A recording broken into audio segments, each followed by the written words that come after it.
listen once and you'll never be the same. They're Uri and Tyler and they're here to entertain. It's the Bantam Boys Podcast with Uri and Tyler. Yeah. You know what we always say on this podcast? Drill, baby, drill. We are pro fracking. Only fracking, though. We don't think we should use any other form of electricity. No, we should no have crude oil. We should have a fracking-based economy. I actually was in Birmingham, Alabama recently, and I saw a train carrying coal. The train must have been a half-mile long. Oh, yeah. You see that long train run, and you watch it disappear without love. Is that song lyrics? Yes. Oh. It's from the Doobie Brothers. That's fun. I like the Doobie Brothers. Oh, yeah. I haven't had a Doobie in a while, but I do enjoy the Brothers. Yeah, the Brothers are good. You don't even need a Doobie to enjoy. I call them the Brothers Doob. The Brothers Doob? Yeah. And I like to run a long train myself. That is true. I've been known to. I like to run a wide train. Have you ever run a train on somebody? as a one person? No, with somebody else. You need a second person. I think you need at least 4.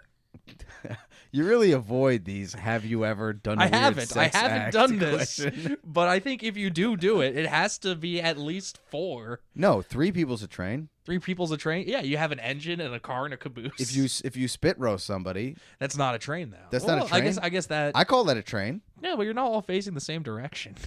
That's an important part of it. You could be. You could be. I've done that too. I've been the middle in that. You've been right in the middle. Yeah, I've been in the middle. I was performing oral sex on somebody while somebody else licked my ass. That's 100% true. I've done that. That's called a human centipede. Yeah, it was a human centipede. But it wasn't all. My mouth was on a vagina. Oh. And then a tongue was in my ass.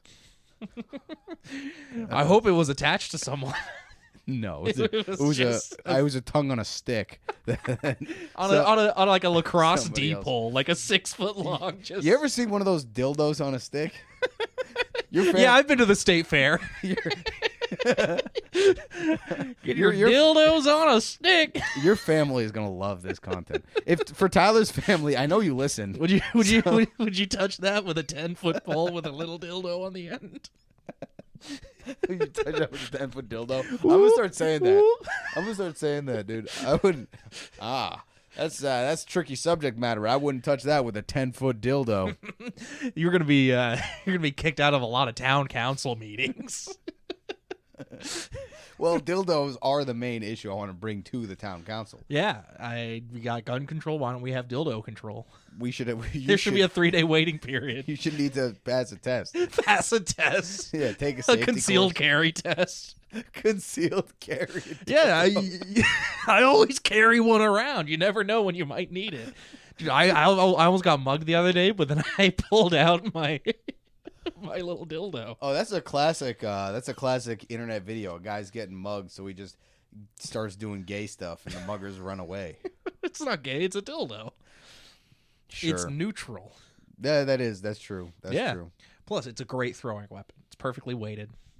It's hard silicone, the one I got. Oh, that's terrible. It's got little air. I might have purchased a model airplane. I'm realizing. I might have actually purchased a mortar shell. I purchased I think this is a 55 caliber mortar. Yeah, it's like Band of Brothers. I had to slam it on my leg and or is that Saving Private Ryan? Which movie do they do the? They have the mortars that they're just throwing. Oh yeah. That's Saving Private Ryan. Yeah. I'm doing that. I'm just launching mortars. Does that work? In the movie it worked, so I assume it has to.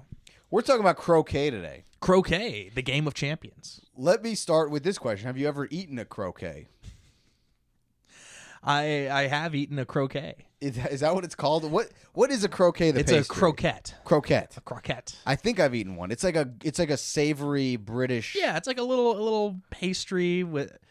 I think it's French. Now that we're saying croquette. Yeah. It is savory though. I'm not wrong. Yeah, it's right? Savory. I think it's usually like a little kind of almost a little cheese. I don't know. Yeah, it's like a cheesy croissant thing. The place I used to work as a dishwasher, they'd have those, and they'd always just be like, they'd wander by and they'd just, I have one of these. Just toss them into my mouth. Oh, that sounds. They had like a leaderboard. It was a great workplace. Sounds like a healthy work environment. Yeah, they had that big poster that said Phil Tyler's Maw.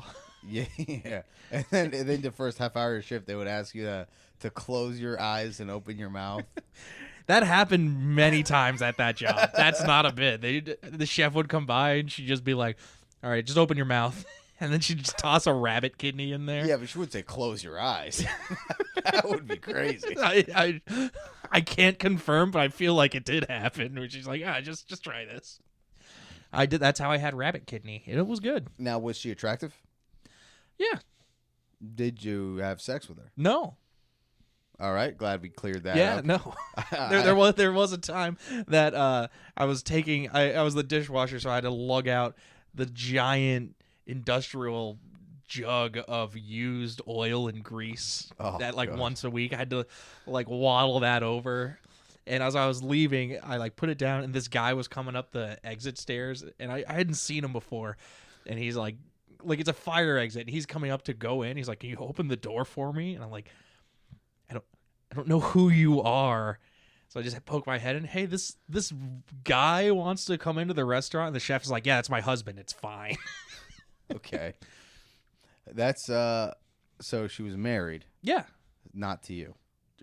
Yes. Every single person, every story, I'm going to ask you two questions, okay? Yeah.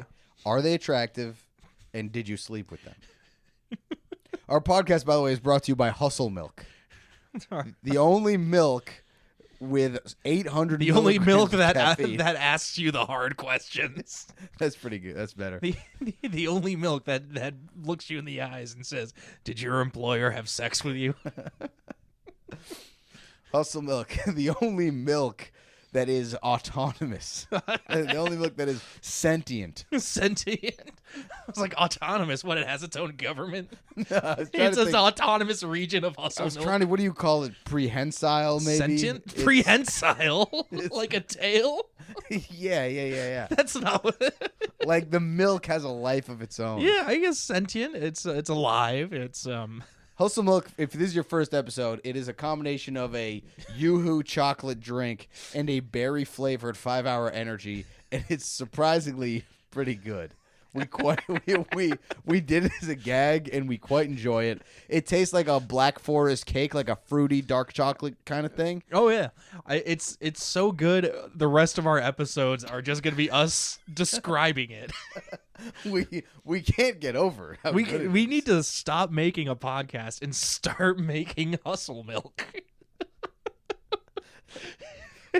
It's just the perfect combination of taurine and riboflavin. Oh, I was going to Google what riboflavin is. Next episode, I'm going to give a report on riboflavin. Yeah, instead of doing a sport, we're going to talk about riboflavin. Oh, I bet there's competitive... Riboflavin eating contests. Competitive nutrition something? No, just competitive eating, which we'll get to. We should do a special this summer. We should go to the Nathan's Hot Dog. That's coming up later. We should go dog for dog with them. We're going to hunt when Todd... I went last year. It was dope. Croquet. Croquet. What do you know about how did croquet start? It's an interesting sport because it's older than a lot of the other sports we talk about. Yes, very old. Back in the 1500s.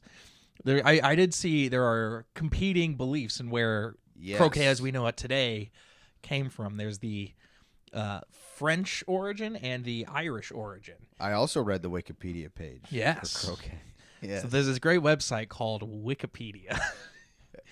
And Wikipedia is where you go if you like fucking. Explain that for the audience. Well, who goes to Wikipedia? People. Who likes fucking?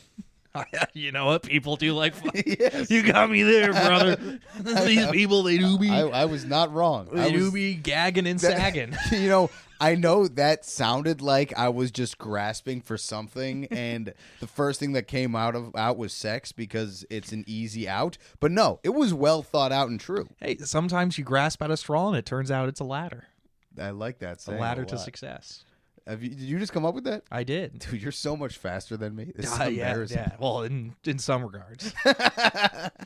In one specific other regard, I'm very slow. Running?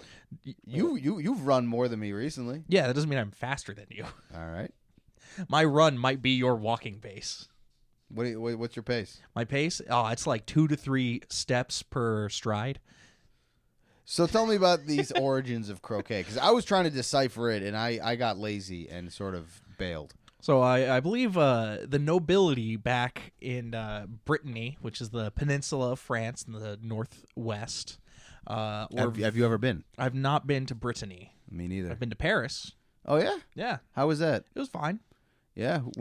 How old were you when I you was went? in 7th grade. Okay, I was going to ask sexual questions about it, but now I won't. Oh, I had a great time. In Europe, when you walk by dirty movie theaters, they just have the posters up.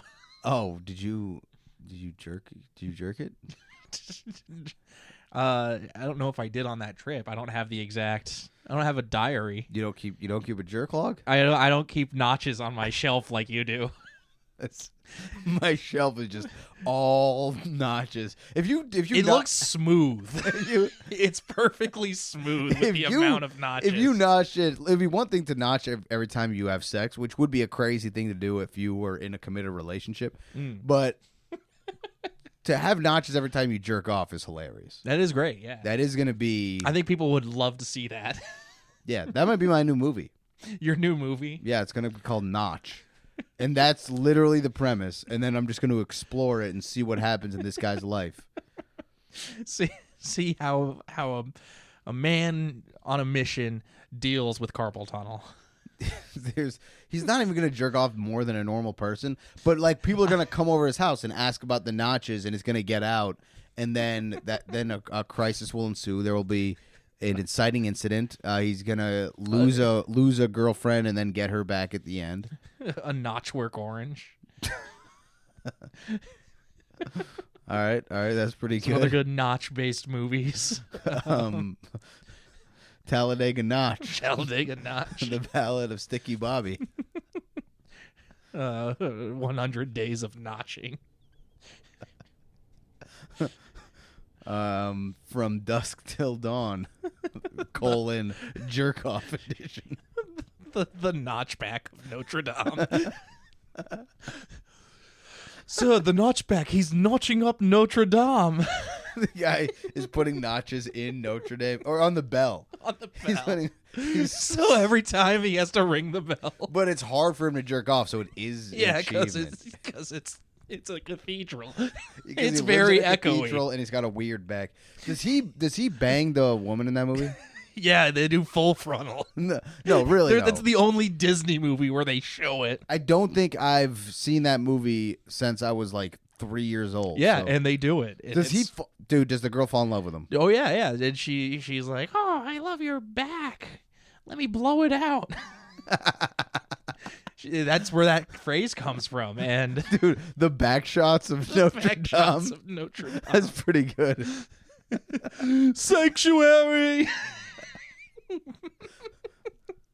I should rewatch that movie. That seems like a dark kind of movie. Oh, it's great. The main villain is just a perverted cardinal. Yeah. Is he perverted? He sniffs her hair. So he should be president of the United States then. Oh. I'm a little late on that one. I want to make sure I have a different, because you've got your I want to be like a oh. Do I do a soprano style oh? Do you? Do I? You do it constantly. Oh, I do? Oh, yeah. Do I do it on the pod? Do you not know that this is happening? No. Is this a terrible... I listen to all these and I edit them, but I've never... I don't think that's something I do often. Has your mind tuned it out so now you can't even hear it?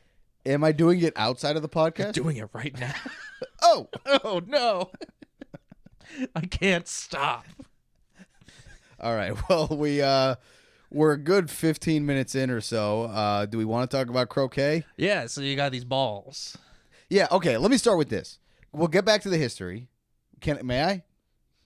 Sure. Okay. Calm down. Okay. You're coming in real hot right now. Well, because I feel like you were about to go silly. You were doing the silly face. You were doing like, I'm about to say something ridiculous. I do want to actually explain the sport a little bit to see if we have the same understanding of it. We have wildly different understandings of croquet. We might. We might. Because it was complicated. I did watch some videos explaining it. Let's start with this. There's a few different varieties. Yes. The three main ones that I learned about are association croquet, Yeah. golf croquet. Mm. Those are the international competitive ones. Yes. Then there's garden croquet, also called American six wicket, that's the predominant form in North America. Yes. But it's not an international competition form. So Yeah. I want us to focus on association golf, Yeah. where association croquet is the older version of it. And basically, you score points by hitting balls through wickets. You've probably seen these wickets, but they're like little gates that are stuck into grass. You play on a manicured rectangle of grass. Your mallet is this big, heavy mallet. They swing it between their legs like old ladies. It's embarrassing. And the balls are these like heavy kind of lawn balls. They're like they're made. It looks they're like croquet balls. Yeah, they're croquet balls, but they're like kind of like bocce balls. Yeah, it's like a solid piece of metal. I think it's metal. Ceramic. It might be something like that, but it's a hard. It's not. It's a hard. It's like a bowling ball kind of. Yeah. But a bowling ball that fits in your hand. It's like a smooth rock. And you're supposed to, in both variations, the wickets have a certain order, and you're supposed to hit the ball through the wickets in order. But the difference is in the details. Where association croquet, I'm supposed to hit my balls through the first wicket, then the second, then the third, then the fourth, and the fifth. Golf croquet is more like it's a race to see who can get the first wicket, and then once somebody gets the first wicket, everybody's going for the second wicket. Yeah. And then everybody's going for the third wicket. And the other difference that I saw is association croquet is very much, there's ways to like keep your turn going. Yeah. You hit your ball into the other ball, and then you can pick it up. That's called a roquet shot, I think it's called. Yes. And then you can pick a ball up, put it right next to the other ball so they're touching. Then you take your croquet shot, and then you take a continuation, and if you made a wicket, you get one more shot. So there's basically, somewhat like billiards, a really good player can kind of almost win the whole game in one. Are they able to win the whole game in one turn? In theory. In theory, they can win the whole game in one turn, as where golf croquet, I think you're just going back and forth, right? Yeah. Okay, that was long-winded, but is everything I said made sense? I'm realizing now that I was researching basketball. No, yeah, that's roughly what I got. I believe instead of, I thought with golf it was just that you're trying to get to the end first, not necessarily you reset after each individual. Yeah, it's like that. Again, I could be wrong, but that was my understanding. Was that one of the big differences? And golf croquet is the newer version. It's getting more popular. I think it's more of like and this is a common trend in sports. Cricket had the same thing where classic cricket can last like 3 days, go forever. They have a new form of cricket that takes, I think, 3 to 4 hours, and that's now become the more popular one. Similarly, golf croquet is like more fast moving and competitive versus association croquet. Just like one person goes for 20 minutes. Then the next guy goes for 20 minutes. And, you have 4 balls, by the way. One team has the black and blue balls. And the other team has the red and yellow balls. Yeah. Red and yellow? Yeah, I'm very rough. You're very rough with your balls? Yeah. You should see the notches on his bed, dude. They are disturbing. His bed looks like a cheese grater. And it's used like one. Oh. You shred parm in bed? Yeah, that's what I call it. You haven't been shredding parm? You want to come back to my place and shred some parm? While we're on the subject, eating. Say when. I always keep a bottle of the shelf-stable kind next to my bed just in case. Okay. Eating in bed. What's your eating in bed policy?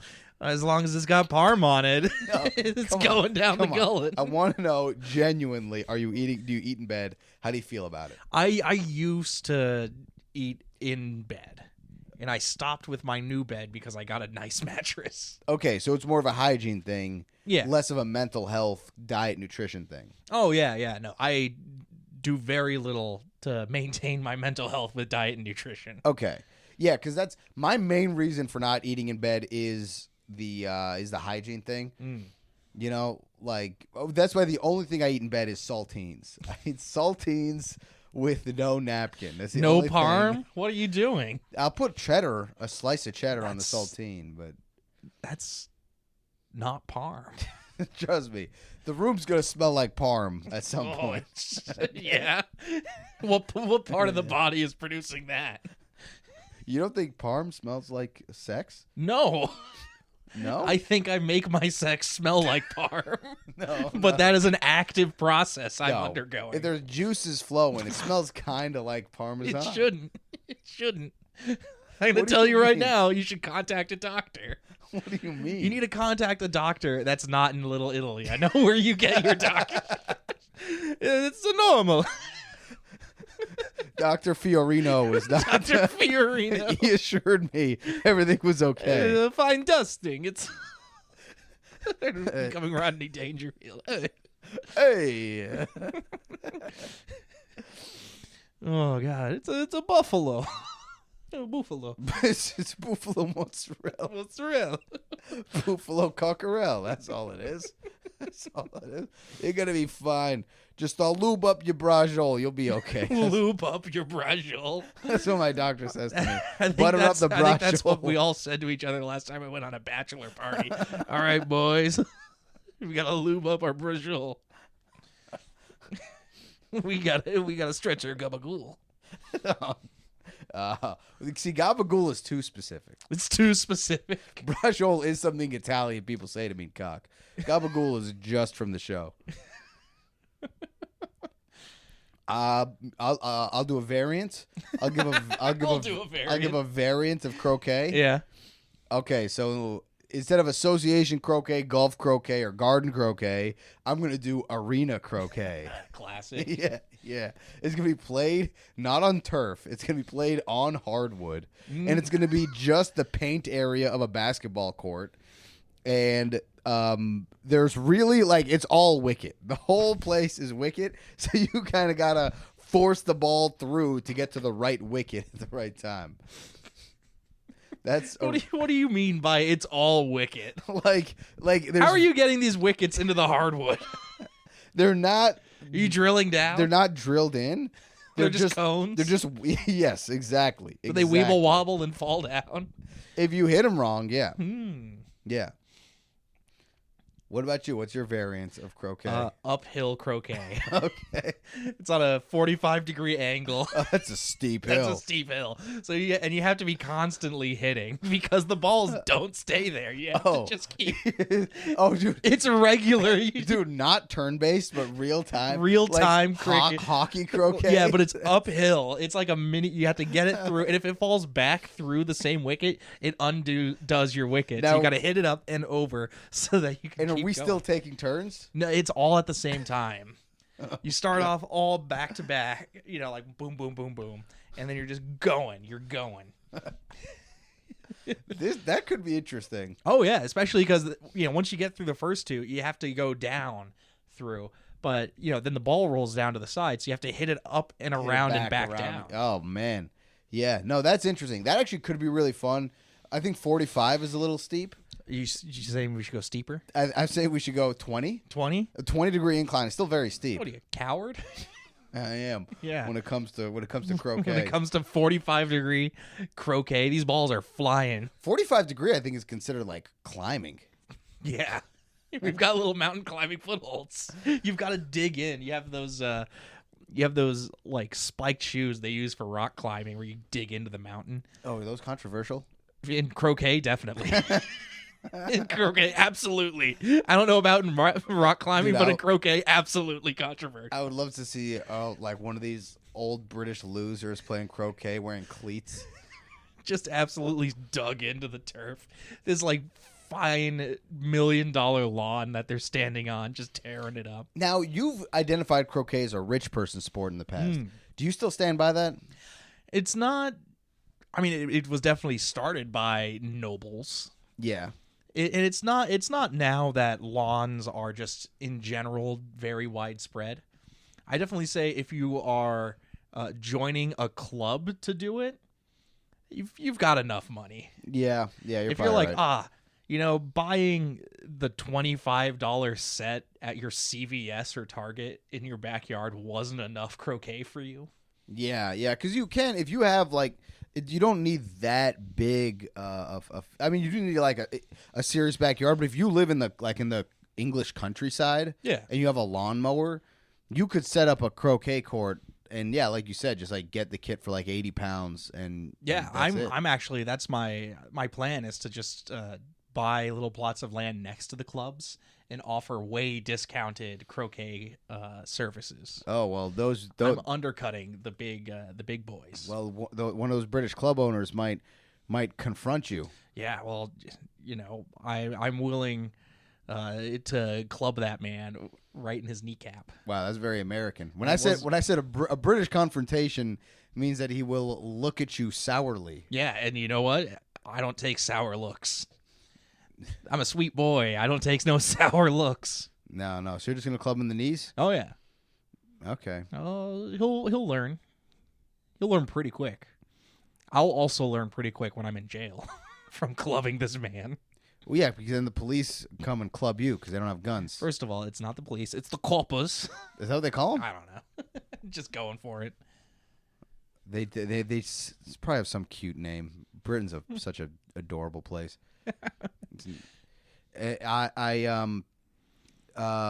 Shit. I just had something that was really important. Strategies. Yeah. We can get to strategies. I'll go first here. Yeah. My croquet strategy is, oh my God, I'm so lost because I had, when you have a thought and you're like, I got to get this out. Yeah. You but now I'm still on TV and I'm still talking. Yeah. Should we try and unlock what that thought Yeah, let's was? unlock the go thought into your mind palace. and then I'll give the strategy. So, all right, so we were talking about British. Hold on. Let me into your mind palace real quick. Hey, come on into the this is very nice. The castle of a nice my little mind. Little. Well, I mean, little. It was something about British people. I said these old British losers. I said British people have bad teeth and they smell funny and they suck and they talk weird. And I was making fun of the British. We were talking about how croquet is for rich people. The croquet club. Lawn. English countryside. You got a lawnmower. Oh, my God. Buy cricket set. Not that much. Croquet. Let's keep things straight. Croquette.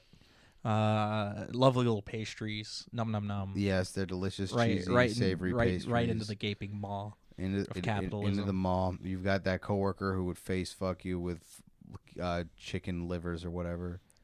That's a wild misinterpretation of what I said.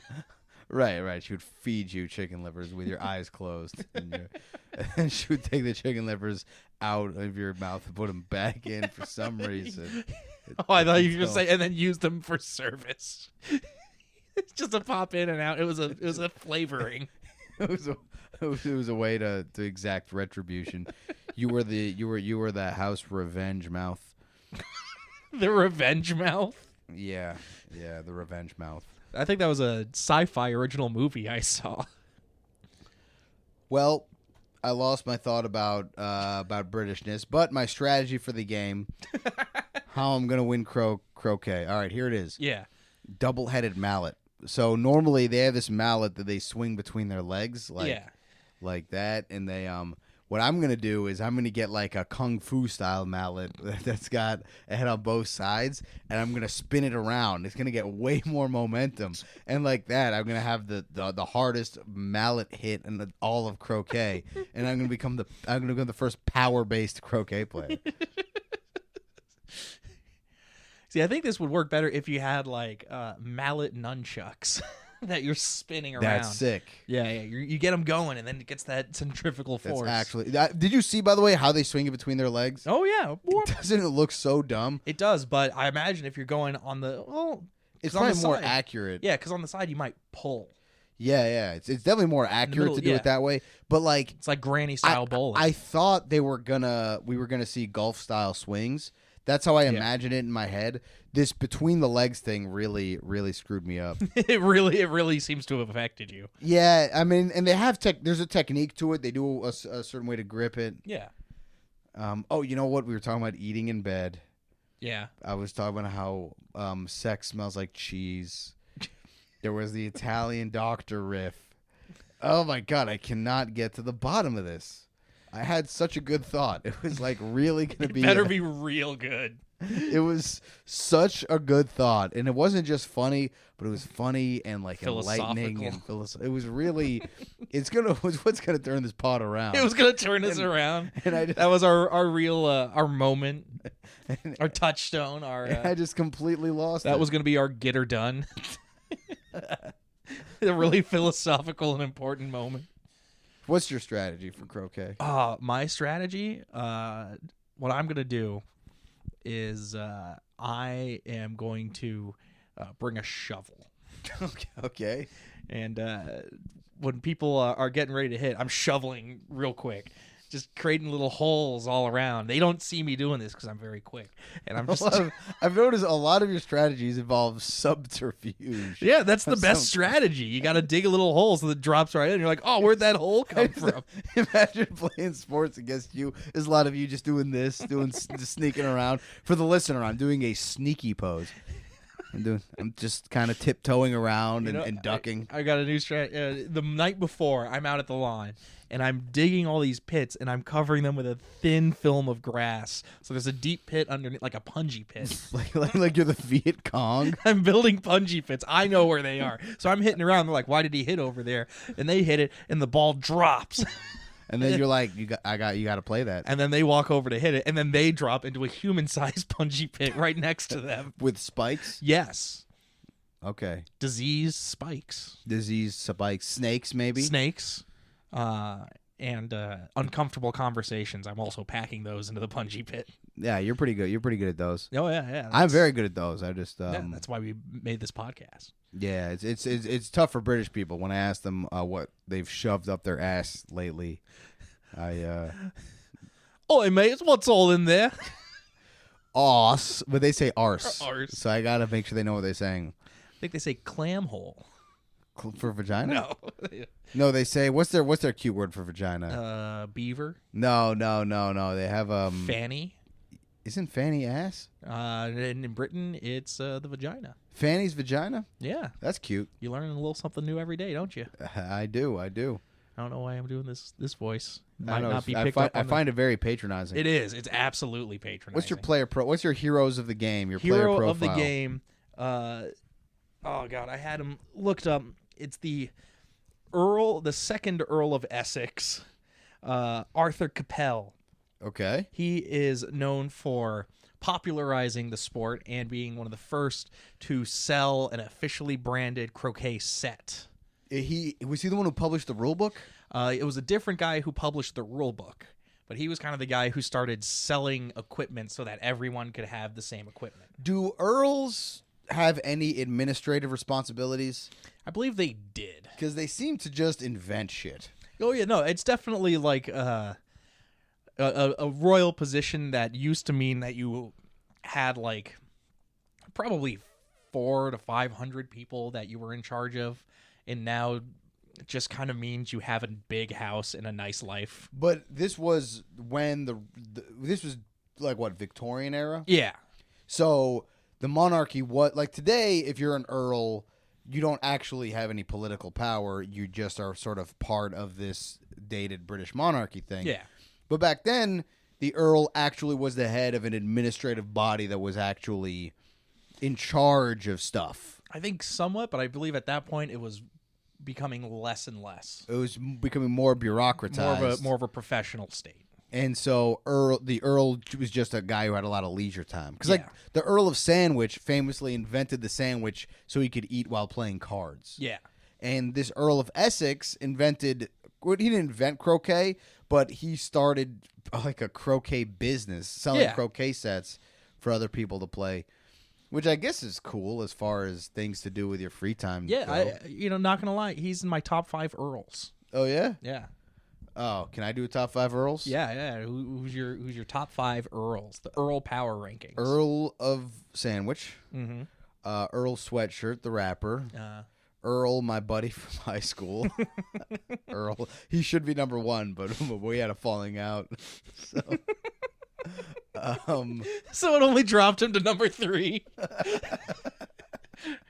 You must be a great Earl that you can have a falling out and you're like, you know what? We're not friends anymore. It was a real bad situation. Still top 3 Earl. I can't count Arlie Ermy. He's not an Earl. I don't think so. I think those are the only 3 Earls I got. I There you guess go. Earl of Essex cracks my list. Earl of Essex, Earl of Sandwich. My name is Earl.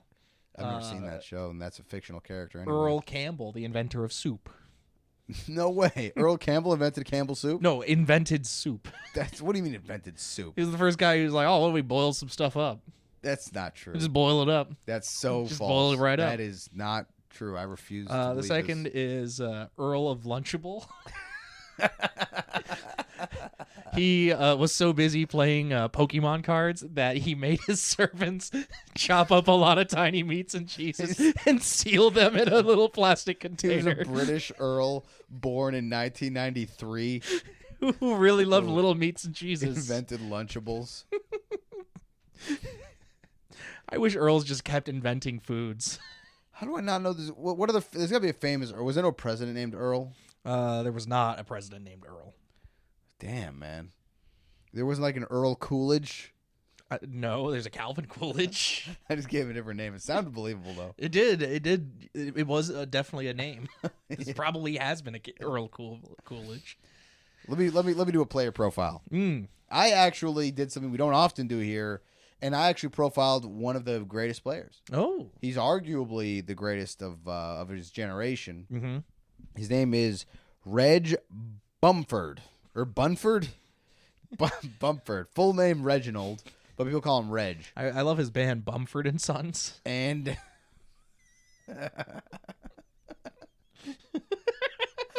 that really, I love dumb shit like that. That really got me. That's pretty good. This professional croquet player, although he's also an accountant, and he's the greatest croquet player of all time. We love sports where the best players have a real job. Yeah. That's always the best. And of all jobs to have, accountant is the most stereotypical. Like, that guy's a fucking accountant, but he's an accountant for rich people. Yeah. He's like he's one of these. He works. I don't think there's a lot of accountants for poor people. No, but I mean, like he's like not the ultra rich.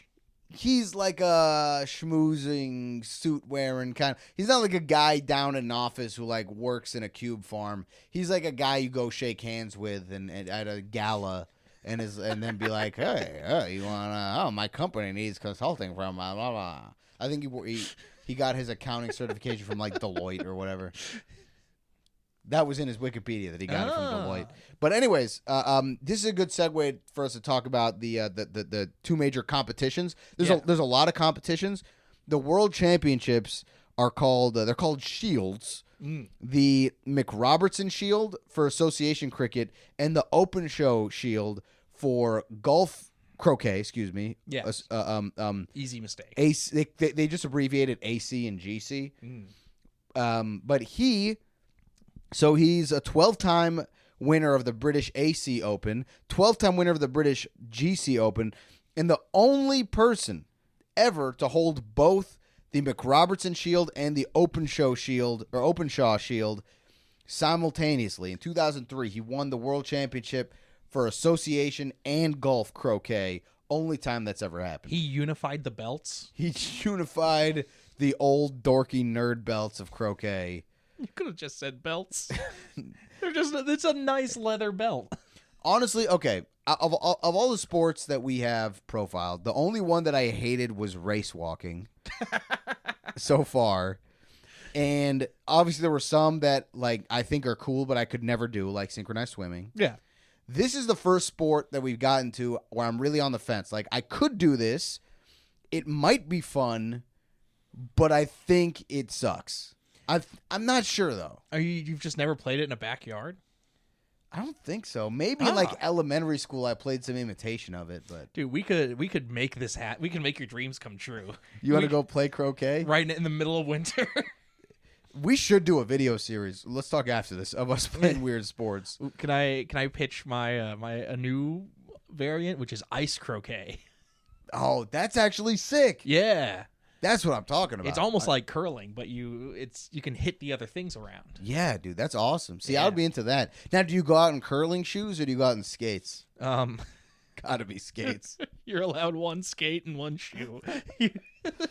What shoes do they use for curling? I think they're just kind of regular, not like regular shoes, but I don't think they have specialized. They don't have specialized soles to grip the ice? Maybe. I don't know. We'll cover it in our curling episode when we get there. Yeah. We're definitely going to get there. Like, comment, and subscribe to get ready for that. Yeah. Get ready Well, to curl. we got a few minutes left here. Let's do some untold stories. Some great untold stories of croquet. Who should go first? I mean, I go back all the time to the greatest croquet player, in my opinion. Okay. Slippery Jeff John. And now why they call him Slippery? Oh, no, that's his Christian given name. Oh, it's Slippery. His nickname is Jeff John. Oh, Slippery Jeff John Oil Puddle? Is that? I think I read about him. His name is my name, too. He was a great player. Came out of the mean croquet streets of Cape Cod. Oh, he's American. American. Hyannis, specifically, where the real croquet happens. Nice town. And he was the first guy to just pick up another player's croquet ball and just toss it.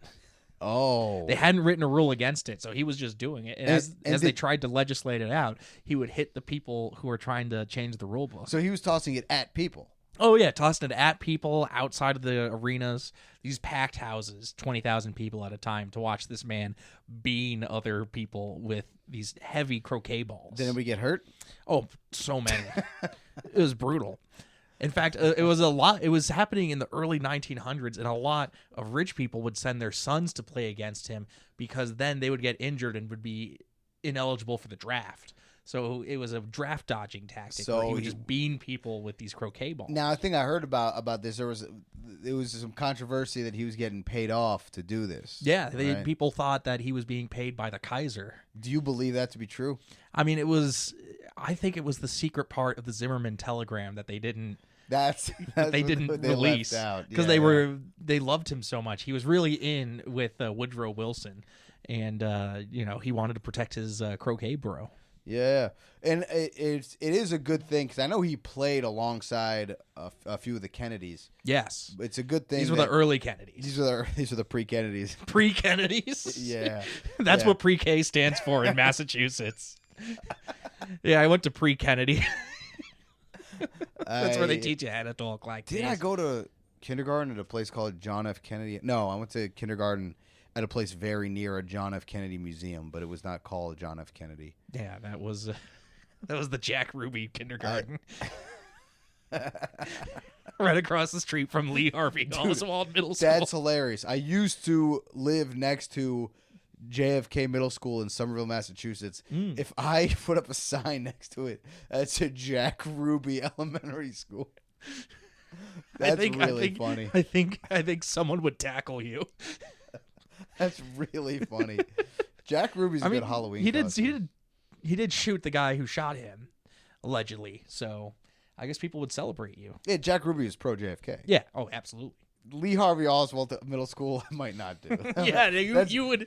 That's too on the nose. You're in Boston. You're too close to actual Kennedys who would kick the crap out of you. Yeah. They would descend from their prep school. That might be a problem.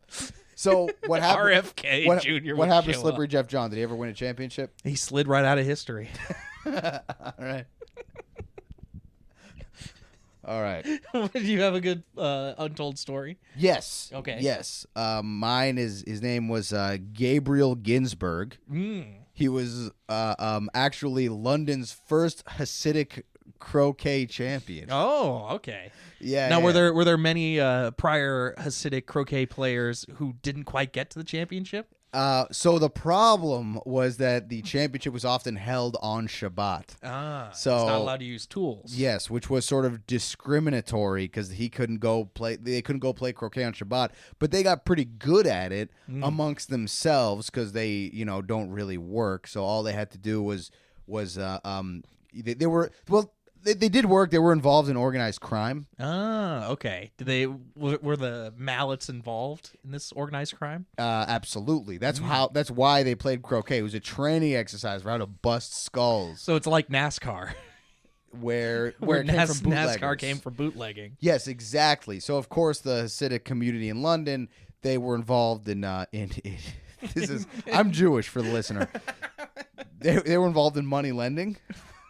So that part, by the way, that's from Peaky Blinders. I'm pretty sure that happened. But anyway, it's from Peaky Blinders. It must be true.